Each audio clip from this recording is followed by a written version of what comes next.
اهلا وسهلا بيكم معايا في قناة بصبص والمطبخ. لو انت اول مرة تشوفي قناتي ياريت تشتركي فيها وتفعلي الجرس عشان يوصلك اي فيديو جديد اعمله. النهاردة جايالكم فيديو بقى حاجة كده تحفة. كلنا طبعا بنحب الفطيرة اللي غرقانة نوتيلا او غرقانة شوكولاتة، ودلوقتي بتجيبيها من اي فطاطري سعرها عدى 100 جنيه وال150 جنيه كمان ساعات لو حجمها كبير شوية. فانا بقى هعملها لكم دلوقتي بطريقه سهله جدا ومش هتكلفك غير 15 جنيه بس او 20 جنيه بالكتير. ولا هنعجن ولا هنفرد ولا هنورق ولا زبده ولا اي كلام خالص. ده بصي، هتجيبي الفطيره وهتشقلبيها في الطاسه.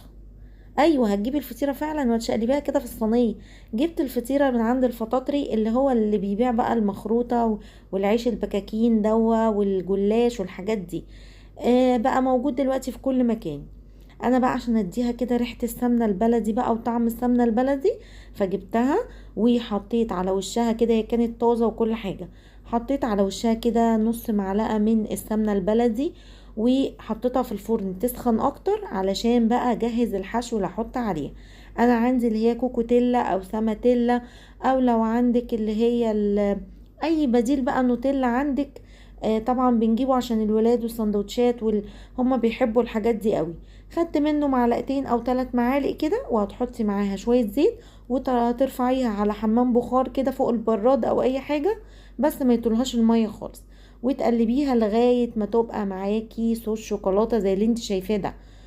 كلفتنا حاجة ولا حاجة، 15 جنيه فطيرة وحجمها كبير كمان على اللي احنا بنجيبها من عند الفطاطري. والنوتيلا من عندك في البيت، او هتبعتي تجيبي علبة نوتيلا صغيرة اللي هي سماتيلا او اللي هي الميكس تيلا، في منها عبوات صغيرة في السوبر ماركت. يعني مش هتكلفك قوي. وبعدين بقى فردتها كده على الفطيرة بعد ما سخنت في الفرن. فردتها بقى كده على الفطيرة.